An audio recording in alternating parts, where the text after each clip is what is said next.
want to ask, do we actually want to do away with insecurity in Nigeria, or we are just camouflaging, or we know what we are doing?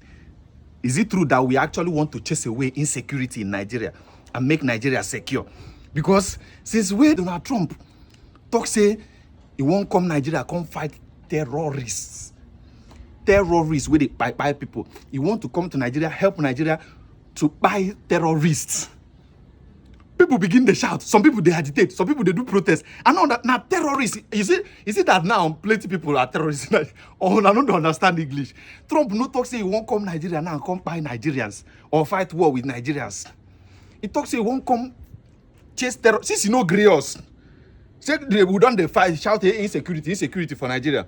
Now person don't talk say he want to come and help us fight it. When they talk say make he no come, they protest. So when I want to continue to buy people, I know this is and if I receive this thing, it scatter my head. Now terrorists is so you won't buy. Now people wake claim say they no be terrorists, they protest. Guy, if they explain Nigeria to you, you understand them. Now be say you know well. You know well. I did the reason this thing. Okay, I can't go listen to Trump again. Make I know where he talks say he won't come by Nigerians way there for Nigeria. Everything where then terrorists, people where they buy Christians, people where they buy people. When I want, in fact, that response when they give, they indict Nigeria the more. Imagine Trump talks say they buy Christians. When I come out, God talks say no be only Christians they buy. Then they will buy other people, Muslims and non-Christians. So you're indirectly telling Trump that it's even worse than you think. Oh. Trump is worse than you think. That thing where it is saying only Christians they buy Muslims too. They buy non-Christian and Muslim too.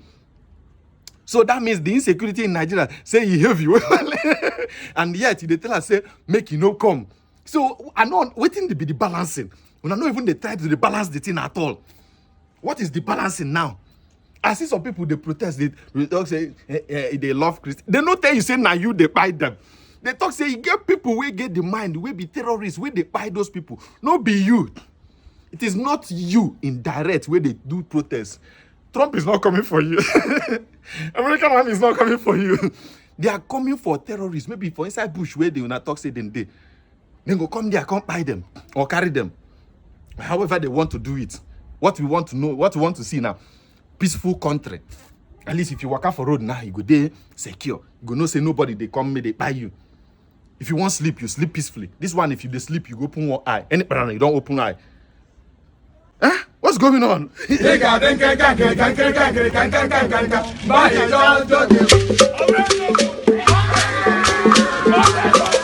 Mamma mia.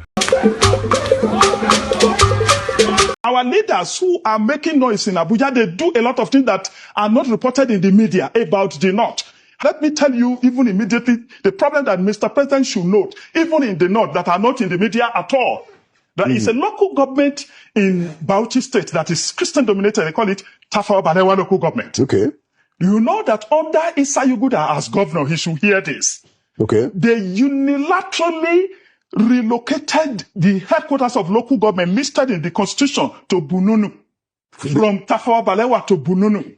And the only Christian member of the House of Assembly in that place, only Christian member, a female Christian member of the House of Assembly was suspended for criticizing that illegal relocation by the State Assembly. She was suspended, and that was barely a year after the inauguration of the session of their State Assembly.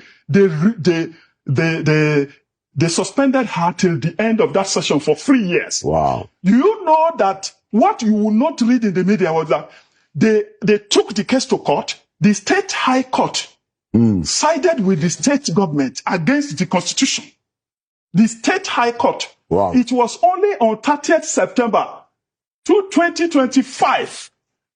We will not read it in the media. 30th September 2025, barely 2.5 months ago, that the Court of Appeal in Jos quashed that decision of the High Court and the Assembly, and they cited an example in Ekiti State that no individual, no institution has the right to relocate The headquarters of a local government as it is listed in the Constitution. But why did Governor Yuguda, then Governor Yuguda, why did he do that? He did that one because that is what they do to Christian-dominated areas. So they removed the local government headquarters from a Christian-dominated place.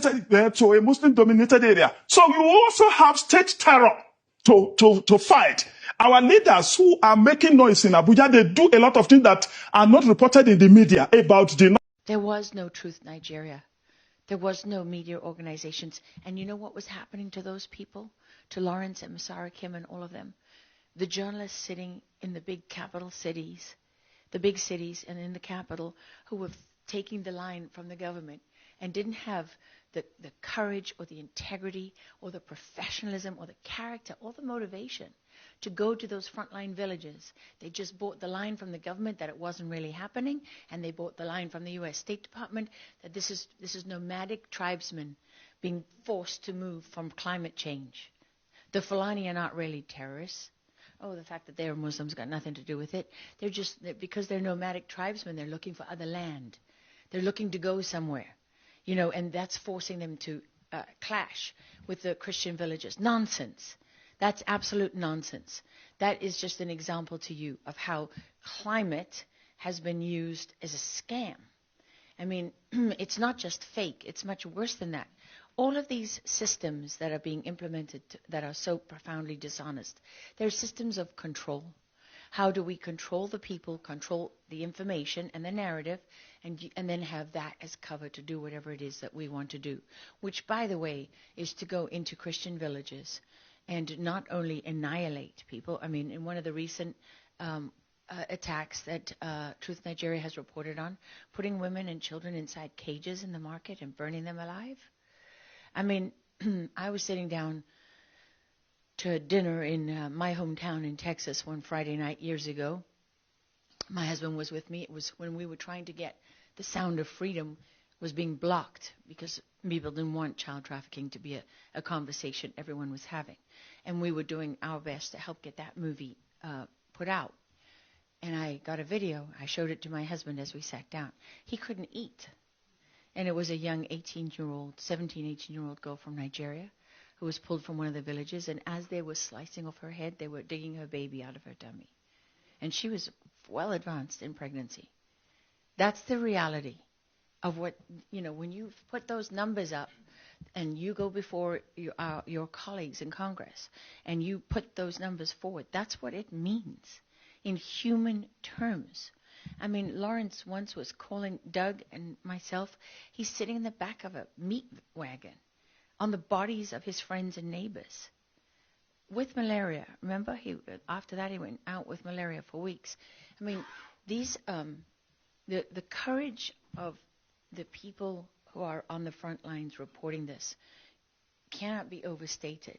But the challenge that they face is that the media itself denies the reality that they see and report on with their own eyes and ears. I mean, that's without conscience.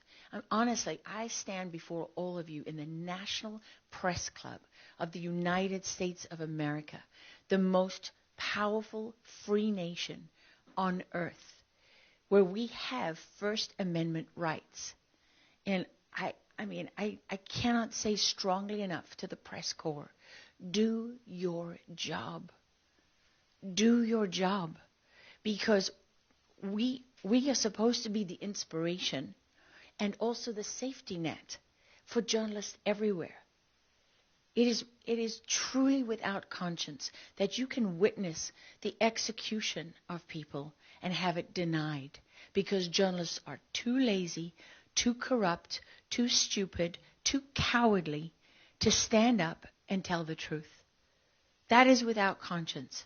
And, we have to stop being afraid of what people will say to us. We have to stop allowing those who tell the truth to be punished and those who lie to be rewarded.